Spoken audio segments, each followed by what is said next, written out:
আবারও আতঙ্ক ছড়িয়ে পড়েছে টেকনাফ সীমান্তে। বুধবার রাতে ওপারের রাখাইন রাজ্য থেকে ভেসে আসতে থাকে একের পর এক বিকট শব্দ। এতে কেঁপে ওঠে ঘরবাড়ি। চরম আতঙ্কিত হয়ে পড়েন স্থানীয়রা। বিস্ফোরণের শব্দ আর যুদ্ধ বিমানের গর্জনে নির্ঘুম রাত কাটে টেকনাফবাসীর।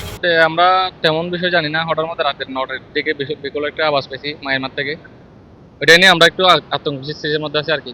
ধরেন যে মায়ানমার সীমান্ত অবস্থাতে এই যে বিমান একটা এসে হঠাৎ করে হামলা করেছে। প্রথমে 5 থেকে 7টা মতো মারছে পুরো অস্ত্র, তারপর দেখা গেছে সরা বন্দুক মারছে। ওইখান থেকে যে লাইটের ফোকাস দেখা গেছে। আমরা রাইটে উঠতে বসে ছিল ভাই, তখন আমাদের একটু ভয় লাগছিল। তবে যাতে এখানে হামলা না করে এটার জন্য মানে সরকারকে বলতে চাই যে আমাদের নিরাপত্তার জন্য একটু ব্যবস্থা করে রাখতে হবে।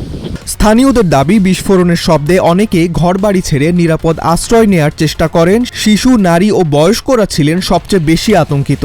স্থানীয় সূত্রের দাবি, রাত 10:20 পর্যন্ত মিয়ানমারের বিমান বাহিনী আরাকান আর্মির অবস্থান লক্ষ্য করে অন্তত 27টি বোমা নিক্ষেপ করে। নরমালি বিমান হামলা হইলে যেটা হয় যে ওখানে তো লোকজন আতঙ্কে থাকে, তখন অনেক রোহিঙ্গাই চেষ্টা করে নদী পার হয়ে বাংলাদেশে চলে আসার চেষ্টা করে। এর আগে দেখেছি, তো সেই হিসাবে আমরা সতর্ক অবস্থা আছি যেন কোনো রোহিঙ্গা ওদিকে না প্রবেশ করতে পারে, সেটা আমরা সতর্ক অবস্থা আছি।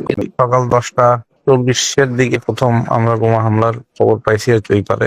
খবর পেলাম যে 27টা বোমা ফেলছে এখন পর্যন্ত। এর আগে 2025 সালের ডিসেম্বরে মিয়ানমারের অভ্যন্তরে সংঘর্ষের সময় টেকনাফ সীমান্তে একই ধরনের বিকট বিস্ফোরণের শব্দ শোনা যায়। সর্বশেষ পরিস্থিতিতে সীমান্ত জুড়ে আতঙ্ক বিরাজ করছে। ডেস্ক রিপোর্ট, আজকের পত্রিকা।